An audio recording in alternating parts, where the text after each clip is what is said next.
This bulletin proudly brought to you in association with Alex Campbell's Menswear.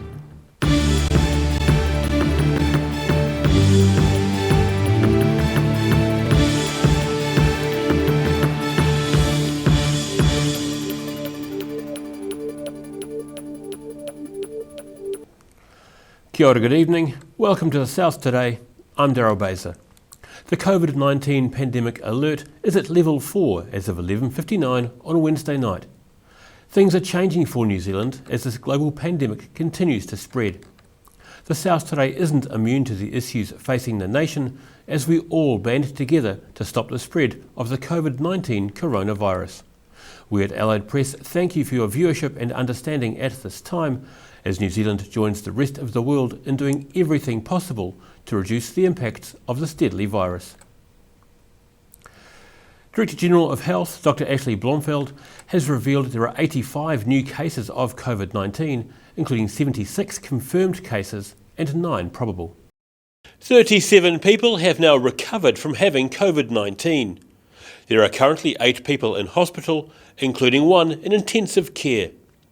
The person in intensive care is on a ventilator in Nelson Hospital and has significant underlying health issues. There are 85 new cases of COVID-19 in New Zealand over the last 24 hours. This comprises 76 new confirmed cases and 9 probable cases. Another person in Wellington Hospital is in a worse condition than others, but is not in intensive care.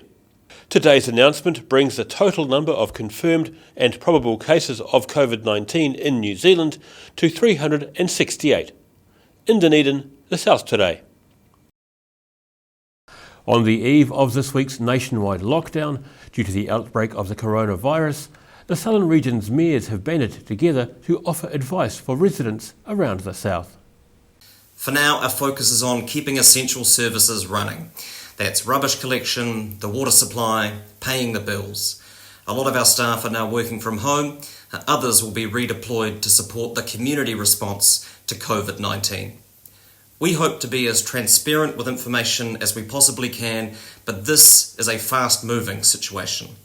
I also understand that a lot of you will have questions, and we're doing our best to answer them as quickly as possible, and you can find them online at our website dunedin.govt.nz. For more general information about the lockdown period, go to covid19.govt.nz. This is an incredibly tough time for all of us, but we will get through it, and the more that we do now, the faster we'll come out the other side. So be kind, stay home, and save lives. Kia ora. We are a strong, resilient community that's put up with hard times in the past. This will be the most difficult. We need to take careful note of what government have said about isolation from others. Take this seriously. If we do knuckle down and obey what we're supposed to do for 4 weeks, there's a good chance we'll start to go back to normal from that. To the residents of this district in particular, we are probably the worst affected place in New Zealand as a result of what has happened. My commitment to you is that I will help lead you out of the difficulty we currently have, and I look forward to a much brighter future beyond this. Kia ora. These are certainly strange and testing times, but I think we all need to keep some real perspective here. As a lot of people have said, we're in a fight with an enemy, but it's not like our parents' and grandparents' days when they had to go overseas to do it. We've just got to stay at home, so let's make sure we all do that one simple thing. It's not going to be easy, but it certainly isn't going to be the end of the world. These are challenging times, but I believe together we will prevail. I hope by now that you've heard about the Clutha Kiwi, an initiative so that we do build up our resilience, so that we are in touch with our near neighbours. Please remember, it's not a cup of tea time. This is a chat over the fence or maybe on the telephone. So first thing is, exchange the telephone numbers, get that rapport going, get the system so that we will meet every Tuesday or Thursday. And you might think, why do I need to do it? Well, if you're in a good position, that's great. Go and support your neighbour, because together, as I say, we will prevail. The worldwide COVID-19 pandemic has seen many events cancelled across the globe. It means Anzac Day commemorations won't be held for the first time since 1915. At the going down of the sun, and in the morning, we will remember them. However, for the first time since 1915, there won't be any formal Anzac Day commemorations due to the outbreak of the COVID-19 coronavirus. We've cancelled all the gatherings, which is the dawn service, the Andersons Bay posy laying, the Monticello service, and also the posy making, which is prior to the Anzac Day, and also, of course, the street appeal has been cancelled as well. Dunedin RSA President Lox Callis says service personnel made sacrifices during wartime, and New Zealand is joining together to fight COVID-19. He says missing Anzac Day commemorations is one sacrifice service personnel and families can make. Well, it's unfortunate and disappointing, but however, the decision was not made lightly in Wellington to cancel the services. And I think we've all got to be responsible in our own way, and we have to make some sacrifices. And the cancellation of the services is one small way of help prevent the spread of the virus. The cancellation of all events includes the annual street appeal, which will have a financial impact on the RSA. And Callis says it means there's a chance some people may miss out on veterans' welfare. The street appeal covers our needs for people for welfare purposes, so that'll place some constraints on it this coming year, and we'll just have to be prudent in dealing with all the claims that we have to deal with over the current 12 months. He says members of the public are still welcome to remember Anzac Day in their own way. Well, individually, if they want to put a posy on a family member's grave, which if they have done so in the past, that's fine. If they want to place a floral tribute there, that's fine. The cenotaph is here if they want to do that. But as I said earlier, there's nothing actually organised for that. If people want to wear a poppy on Anzac Day or prior to Anzac Day, we're comfortable with that as well. It's the first time Anzac Day services have been cancelled since they began in 1915. And it's the first time Poppy Day has been postponed since 1922. In Dunedin, the South Today.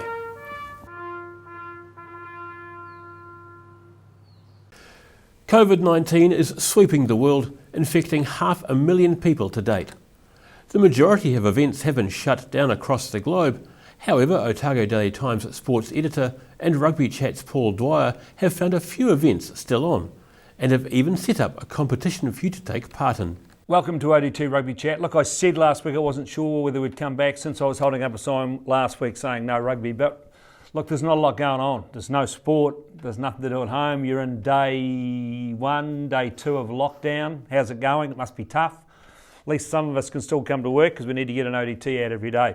So look, I've just tracked down Steve Hepburn, the sports editor of the ODT, just to have a chat because I'm pretty sure he's unemployed, mate. What are you doing? There can be nothing to do in sport. There's no sport going on. There's always something to do, Paul, always something to do. Always interview your typewriter, write great All Black teams, go through the alphabet, start at A, B, C, right through to Z's probably a bit of a risk. I don't think there's any All Black starting with Z.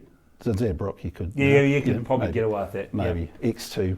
Xavier Rush, but yeah, number 8. So yep. Yeah. Obviously, you can't spell because you spell Xavier with an X, but no, look, X. That's what I said. X. Oh, you can get to X, righto. Yeah. Look, no, there's not much going on. So mate, it's got to be pretty tough. So look, I know you've done a lot of work on this. So how many sports are there going on in the world right now? I know you've done a lot of work on this. Well, I think there's 3 or 4. There's a bit of cricket at Pakistan and in India. Some province in India is obviously rebukking. They're on lockdown, of course. Yeah, but some plants aren't, though, aren't they? Yeah. They just do whatever they want. Yeah. I think that guy that made that big huge statue, he's sort of leading the charge there, whatever that was. Right. And Nicaraguan club football was still going the other day. That's important. Important. Everyone's so the TAB are offering odds on that. So. Yep. And of course, there's horse racing in Victoria. No, it's not, mate. It's all. not? Yeah, look, that's one of my big dramas. I was talking to the TAB the other day because they wanted to pull their field and form pages out. And when I talked to them, they said, look, the only saving grace right now, is we've still got racing going on in Australia. It was going right across Australia at that stage. Yeah. But I looked on websites this morning, and I think Mark Zara, one of the jockeys, has got a suspected COVID case. Yeah. So right now, looking at the TAB website, you can't bet on Australian racing. It just says racing has been abandoned. So look, for the likes of me, who's a sports guy and who's a punter, it's now the world has officially ended. Yeah, it is, isn't it? You've got to talk to your kids and your wife. Exactly, you need to start communicating with the loved ones around you. Mate, so Aussie racing shut down. So look, the sports fans, they're climbing the walls, but We've got big news tomorrow morning in the ODT. Make sure you get your ODT tomorrow morning. We are running a full page in the ODT, which is a sports quiz, mate, sponsored by my mate Gerald Orr from Garrador, who, by the way, is sponsoring this show as we speak. He's got plenty of money, Gerald, and he sells a lot of garage doors, obviously. Yeah. But so, mate, talk to me a wee bit about the sports quiz. Well, there's 20 questions to start with. Some of them are easy, some of them are quite hard. We don't want people to go into Google and be really boring these days. That's what people do. Yep. Use your own intelligence. Yep. There's a few photos that go with with questions.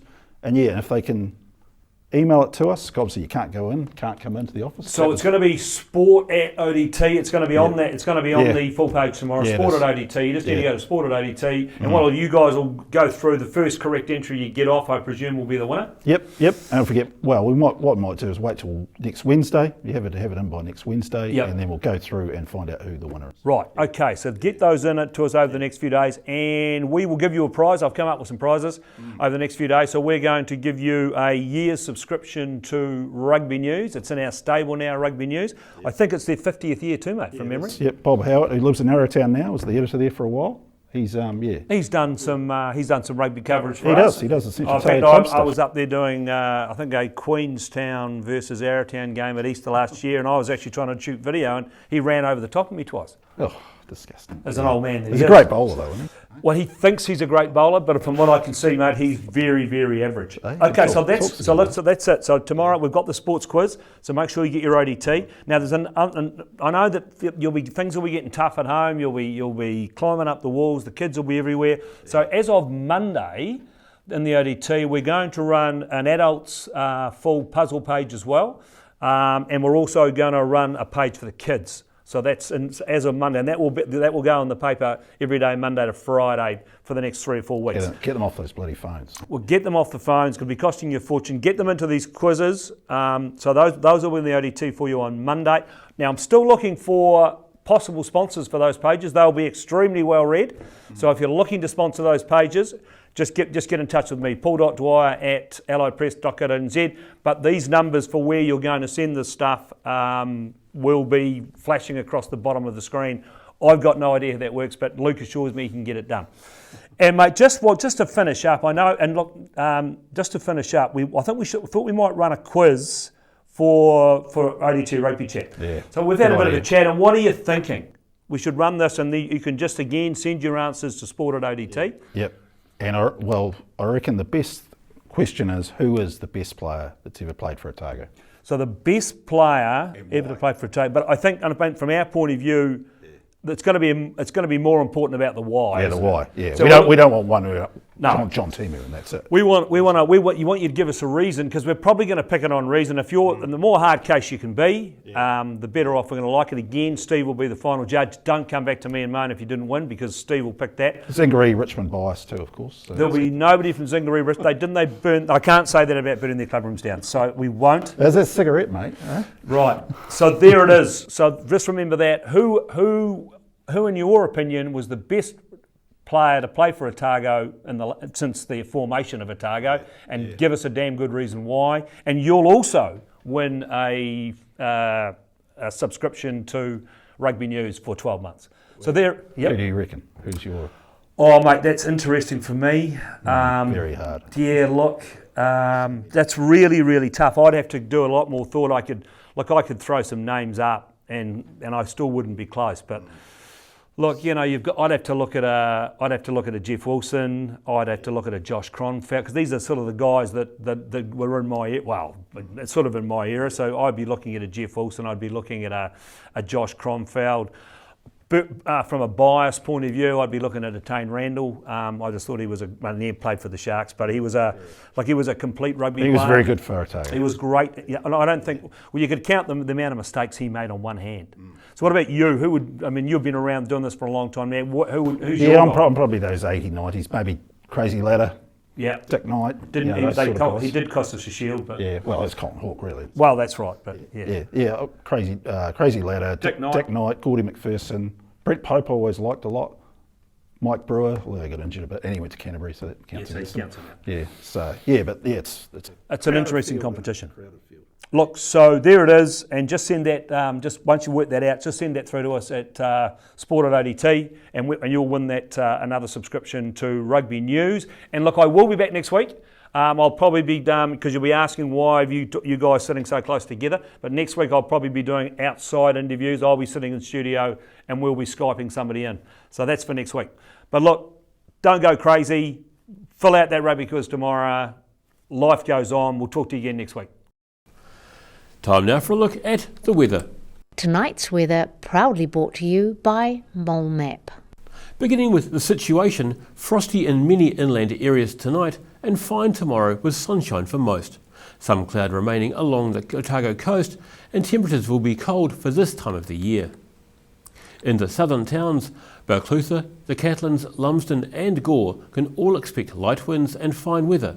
The Catlins aims for 13, while Balclutha, Lumsden and Gore are all heading for 14 degrees.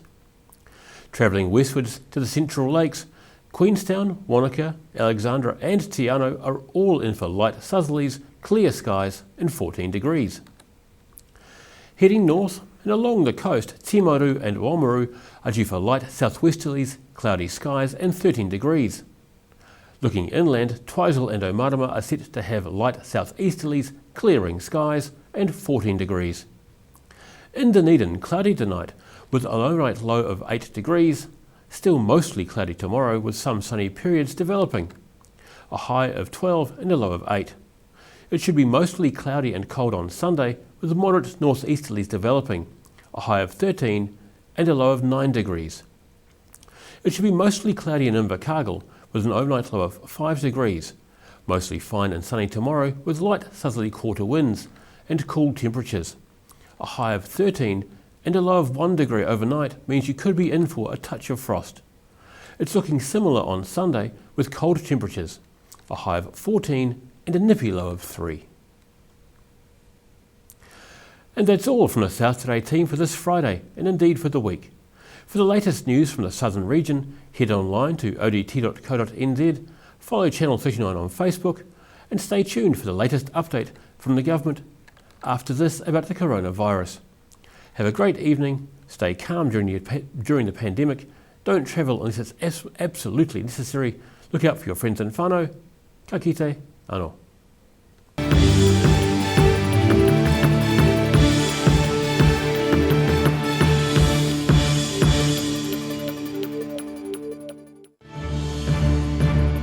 This bulletin proudly brought to you in association with Alex Campbell's Menswear. Supporting local content so you can see more of New Zealand on air.